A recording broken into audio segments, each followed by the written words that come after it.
All right, good afternoon. Welcome to Closet Talk. I am your host, Ethan. How's your guys' Monday going? Hopefully, it's going well for you. For me, it's been kind of relaxing actually. Just done a lot of cleaning of all my stuff, just kind of hanging out and enjoying Monday. Um, Decided that my one day off a week from podcasting is going to be Sunday. So, you know, just for just for life balance purposes, right? Why not? Maybe I'm making an excuse. I don't know. Um, Yesterday was a pretty good day, actually. I went to sushi with my lady. We went to this sushi place. They have like a $10 like buffet thing, sushi, whatever. And so yeah, we're like, all right, let's do that. It's only $10. Why not? That's when you know you're aiming for quality. Is when you're gonna eat raw fish for the price of $10. Yeah. So we went to the sushi place, and I had a couple of drinks. It was Easter, and we were pulling up to this place, and I had to piss so bad. I had to pee so bad, like that thing where you're like crossing your legs, and for guys it's different. We just like grab our junk, and I'm sitting there and I'm like pinching, just hoping to God a little bit doesn't come out, and we get inside the sushi place and we sit down, and immediately I'm just like, all right, I gotta go to the bathroom. So I freaking beeline it over to the bathroom, and there's somebody in the guy's bathroom. It's locked. There's somebody in there, and I didn't hear anything going on, so I assume, all right, he's gonna be in there for a while because it's not number one. So I look. They're private bathrooms. Those single bathrooms where you can go in, you can lock the door, and like the whole bathroom's yours. Um, so off to the left, the girls' bathroom was open, and I was like, "Yep, I'm going in there. That's what I am doing. I am going to relieve myself in the woman's bathroom." And I go in, and it smelled really good, like super good. I bet you anything it smelled better than what it would have smelled like if I had waited for the men's bathroom. So I went in there, I did my thing, and right as I'm finishing up, I hear somebody like try to come in the door, and I'm like, "Oh, a woman is trying to get in here." And so I start washing my hands, and I'm just hoping. I'm like, I hope she's not like waiting outside the door. Hopefully she's impatient, like me, and went and sat down so nobody sees me come walking out with my beard on, right? My shorts above my knees and this barrette that's holding my hair back because it's getting so long. And just looking like really just rocking the unemployed look hard. Um, so sure enough, I open up the door, and it's not one woman, it's three. It's three. Because they come in packs, remember? That's what they do. The girls always do the, "Oh, you want to be my bathroom buddy" thing. I I didn't even think about that when I was in the situation. I come out, and they give me the dirtiest look, like I was the most disgusting human being they'd ever seen. And I was just like, "Sorry about that." And they still didn't say anything. I just walked past them. I was like, "Excuse me." And there was this mirror at the end of the hallway that I was walking down to get back to my table, and I could just see them behind me, all three of them, just like staring at me. And then they like look into the bathroom like they were scared to go in there, like I had left some goblin in there that was going to start biting their ankles or some shit. Just over the top dramatic about it, you know. Dude, we're at sushi for $10. I mean, you really thought you were coming to like a high class restaurant here where people were gonna, you know, wait their turn for their bathroom? No, it's $10 sushi. That bathroom's open. It's private. It's not like and I was really respectful of the bathroom too. I did the whole seat lifting thing, so I wasn't an asshole about it, but they definitely looked at me like I was. Um, but it kind of reminded me of today's quote from Jim Carrey, and it reminded me of that And his quote is, "You stop explaining yourself when you realize that people only understand from their level of perception." So in their world, that's why you shouldn't judge people. I'm guilty of it. I do it. I say that a lot, but I'm trying to reinforce it into my subconscious brain. Don't judge, you know. Um, but yeah, they don't know any of the story that preceded me, walking out of that bathroom. They don't know anything about it, but they just kind of took the whole experience at face value, and who knows? Who knows if they actually would have known what had happened that got me into the woman's restroom. Trust me, ladies, the woman's restroom is not my first choice. Granted, it does smell better, but you also have a lot more responsibility to be clean in there. So it was just one of those things where, you know what, I'm just not even going to entertain it. Of course, I saw them come walking back down the hallway. I just ate my food. Just look away, right? Ignore people like that. Don't explain yourself to anybody. You don't have to. Life goes on. And, so that was that experience, and I just felt like it tied into today's little quote there. So today, I've been, like I said, cleaning up all my stuff, and I started coming across all of my fishing gear, like my flies. My dad made these beautiful flies for the fly fishing rod, and just this beautiful assortment of bugs. And I got them out, and I'm looking through all of them, and I'm sorting them, and I'm like getting ready to go back out fishing. And when I was sorting through these things, it brought up a lot of memories from hanging out with my friends in the past when we would go fishing. It just reminded me of my friends and like some of the crazy times that we had fishing. Like one time, me, my buddy Ryan, and my buddy Mikey, we went out to Pyramid Lake out here in Nevada. It's on Indian Reservation, and I don't know why that's important to the story, but I just felt like I should say it. And so we went out to Pyramid, and we had a great weekend. We were all there was to do was just drink and fish.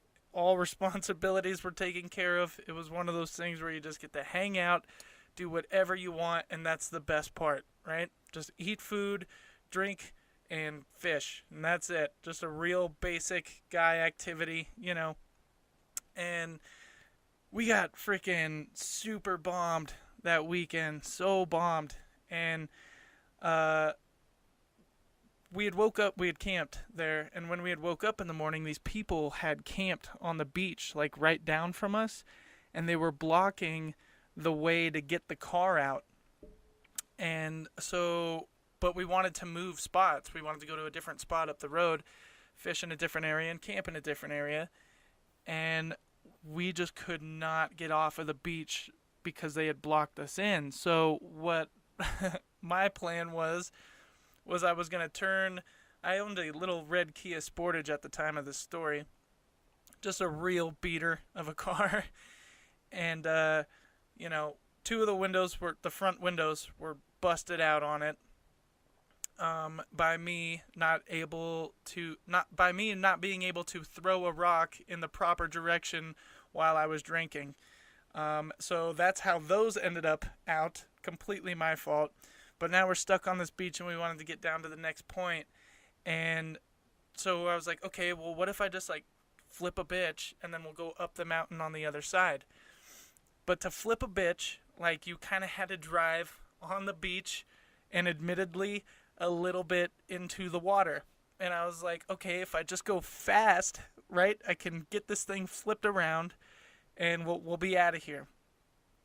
Easier said than done, and I guarantee you this is not a success story. Dude, I tried to flip that thing around. I just drove, it peeled out. But the thing about Pyramid and the beaches out there, it's like, it's not just sand, it's like clay shelf. So driving through the water was the worst thing I could have done because the weight of the car and it being partially in the water just kicked out all dirt and clay and stuff out from my thing, and my car literally was halfway submerged. Like it was coming through the driver's side window, just literally trying to flip a bitch, and this is how catastrophic it turned out to be. Water's just coming in and out of this thing, and it's just sinking. And I mean, surprisingly, the car stayed on. Like, you could hear it sputtering, like, blub, blub, blub, blub, blub, because the tailpipe was underwater. And, just really just polluting the lake, not even thinking at all. So I turned the car off, and we're just like, well, shit. So we started looking up, like, a towing service or something that's out there. But like I said, you're on Indian reservation, so you're not calling AAA or anything like that. Like, you're calling the little ranger station right up the road, and they'll maybe send somebody your way if they feel like it that day. And we were very low on money too. I remember that, because we were just like, shit. Like, if we can't get this car out, how much is it going to cost us? How are we going to get the car out if we don't have enough money? All those furrows of worry. So, like, maybe I'd say about an hour or two later, this fucking just half-drunk native guy comes up in his big-ass truck with this winch, and we're just like, all we have is $75. That's all we have. He took all of our money. He just took it. He did it like, all right, that's good. Just took whatever money my friend Mikey had left at the time. Took it from him. He pulls us out of this thing and tows us up to the road. And amazingly, my Kia is still running and still going. We had a pretty good weekend the rest of that weekend. We stayed out of the water. We just stayed on the road. But fast forward a couple of weeks, and same two friends, Mikey and Ryan, we decided we're going to go out fishing up in the Truckee River. And keep in mind, I don't have, two windows in the front. Like, the driver's side window's gone and the passenger side window's gone in the front seats. And it was kind of cold out. It was actually really cold out because the windows are always down. And it doesn't matter if it's snowing, raining, or shining. The windows are always down. So we drive out to this spot on the river. And I used to make this stuff called limoncello. And it's basically like a mixture of some alcohol that's been soaking in lemon rinds for a while. And you mix it with like a simple syrup kind of thing. And it makes like a really good, tasty, like lemon head kind of drink. And you can drink this stuff and not know how drunk you're getting until you're extremely drunk. And so we get out to the river. And I wasn't drinking because I was driving. But my friend Mikey and Ryan, they were just like, oh yeah, we'll start drinking it, burr, burr, burr. And we're out there, and I'm out there fly fishing and everything. And these guys, they cross the river with the bottle of limoncello, and they're just drinking it and drinking it. And, I already know what's going to happen if they finish that bottle that I brought. And they're just drinking it and having a good time. And I'm sitting there fishing. All of a sudden, something hits in the water right in front of me. I look up, and these two assholes are standing on the other side of the river throwing rocks at me as I'm sitting here trying to fish, just being the worst type of people you could be with on a fishing trip, because nobody was catching shit. It was already, like, the sun was kind of going down. The fishing trip was just not, it was rough. And so these guys just are just like, fuck it, we're going to mess with Ethan. They start throwing rocks at me from the other side of the river, and like, I'm trying to dodge these things and still fish. Wasn't happening. I tripped up on my gear and I fell into the water, and my fly rod broke, and I was so upset. I was so irate, right? They just didn't, once again, they just only understood from their level of perception that, hey, this is fun, and hey, we have limoncello, and hey, blah, blah, blah, but they took no consideration of what was happening to me on the other side. So I go back up to my car, and I get another fishing pole. Unfortunately, it wasn't my fly rod, but I did have an extra spin cast with me, and I wanted to keep fishing, right? So both of these guys are still on the other side of the river, and the limoncello is, as predicted, pretty much gone. Pretty much gone.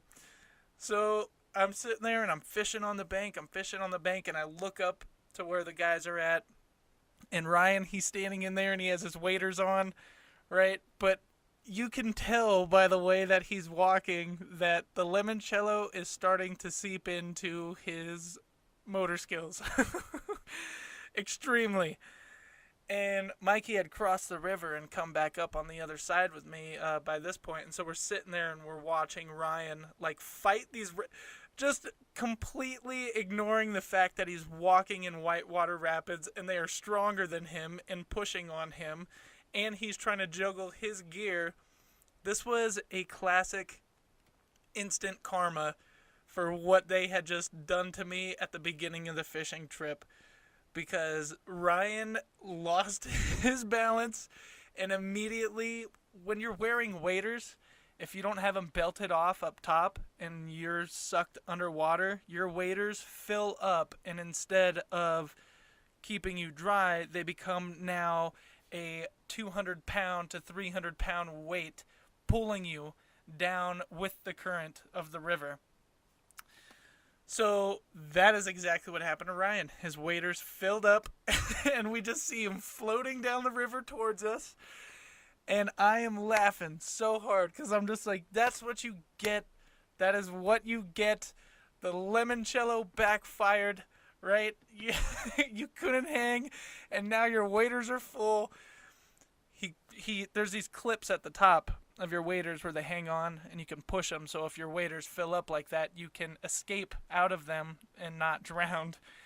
And so that's what he did, and all of his stuff, his phone, just gone in the river, gone, never to be seen again. He's now standing on the side of the river that I was on, just in his underwear, just a tall red ginger man in tidy whities. Seriously, tidy whities. I remember that so vividly. Just half drunk, like could not have looked more homeless at all. Just drunk as shit on the side of the river, ginger as hell, and no phone, right? No phone. And I was just laughing because it doesn't end at that. It also means you're now going to be sitting in my car in about 30-degree weather with both windows down, freezing your ass off all the way back to the house. And it was just such... I mean, you want to feel bad for your friends when that happens, but fuck them, right? No, you don't. Because especially if they have been picking on you, like, immediately preceding that moment, it was just one of those things where classic, instant karma. I loved it. Hilarious. I miss that guy, Ryan. He now lives out in Washington, I believe. But you see, just digging out that gear today made me think of all of that. There are so many other stories.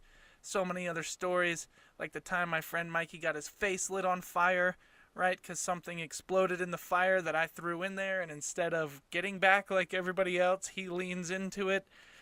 It just dumb shit. Just dumb things, that you do with your friends.